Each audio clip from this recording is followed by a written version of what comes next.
Mastering your communication skills. Video sponsor Dwarkadhish electric. मैं हूँ योगी। Mastering your communication बताती है कि कहानी कहनी चाहिए। आप डायरेक्ट फैक्ट या बातें करेंगे तो कोई नहीं सुना। अगर आप सिर्फ फैक्ट या जानकारी दोगे लोग भूल सकते हैं, लेकिन अगर आप वही बात एक छोटी कहानी में कहें तो वह दिल तक जाती है। लेखक कहते हैं लोग डाटा भूलते हैं लेकिन कहानियाँ याद रखते हैं।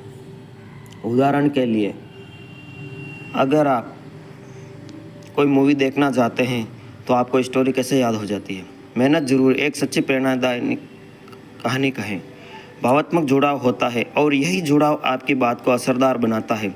अब उस व्यक्ति की ज़िंदगी में बदलाव आ रहा है, उसने तैयारी की है, अभ्यास किया है, अब उसे मौका मिला। एक बर्थडे प्रेजेंटेशन, पहले यह घबरा रहा था लेकिन इस बार कुछ अलग था। उसने गहरी सांस ली और सब कहा जो वह इतने दिनों से सीख रहा था। शब्द निकले ठहराव के साथ, आत्मविश्वास के साथ। जब वो खत्म हुआ तो हॉल तालियों से गूंज उठा। यह उसकी पहली जीत थी, पर उसने वही जाना, सही तकनीक, तैयारी, आत्मविश्वास से कोई बोलना सीख सकता है। यही किताब जादू था। किताब के दूसरे हिस्से में योगी हमें बोलने की गहराई से तकनीकें बताते हैं। 3 मुख्य चीज़ें हैं, टोन, पिच और पोज। टोन यानी आपका भाव, पिच यानी आपकी आवाज़, ऊंचाई, और पोज यानी रुकना।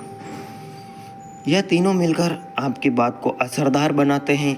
जब आप पोज लेते हैं तो आपकी बात का वज़न बढ़ता है। एक अच्छी पोज लोगों को सोचने का समय देती है और आपकी बात को गहराई देती है।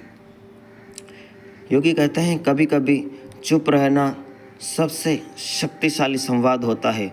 यह सीखना एक बड़ा परिवर्तन लाता है।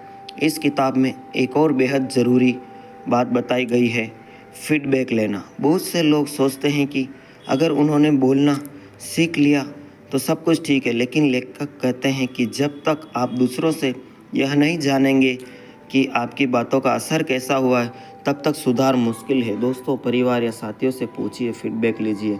क्या मैं ठीक से बोल पाया, क्या समझ पाया? दूसरों के नज़र खुद को देखेंगे, तभी आप अपने असली सुधार कर पाएंगे।